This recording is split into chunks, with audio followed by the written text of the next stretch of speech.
ভাইরে ভাই, কি দেখলাম!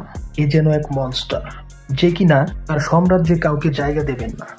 অসাধারণ এক নতুন লুক নিয়ে আসলো আমাদের মেগাস্টার শাকিব খান। এই পর্যন্ত তার ক্যারিয়ারের সেরা লুক নিয়ে আমাদের মাঝে হাজির হয়েছেন তিনি। এখন চলুন মোশন পোস্টারের খুঁটিনাটি বিষয় নিয়ে আলোচনা করি।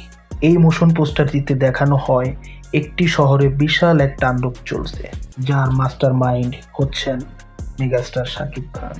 যদিও পোস্টারটিতে ক্যারেক্টারের নেম রিভিল করা হয়নি, তাও যেটা দেখে আমরা মোটামুটি ধারণা করতে পারছি যে এই মুভিতে কি পরিমাণ ভায়োলেন্স থাকতে চলেছে।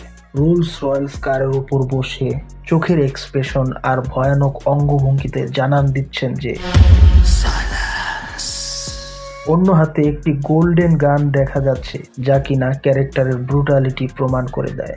তারপর আরও একটি ব্যাপার লক্ষ্য করা গেল যে শাকিব খানের চেহারার বিশাল পরিবর্তন দেখা যাচ্ছে। বিশেষ করে তার দাঁতগুলো ছিল অন্যরকম, যা অ্যানিমেলের আজিজের ক্যারেক্টারটি মনে করে দেয়। এনিওয়ে, পরিচালক নিজেই জানান দিয়েছিলেন যে এই মুভিটি অ্যানিমেল বিক্রমের মতো ভায়োলেন্স থাকতে চলেছে, যার জন্য হয়তো এমনটি মনে হচ্ছে। এখন আমাদের অপেক্ষা করতে হবে বরবাদ টিমের পরবর্তী আপডেটের জন্য। আর এই ধরনের ভিডিও আপনাদের কেমন লাগলো কমেন্টে জানান।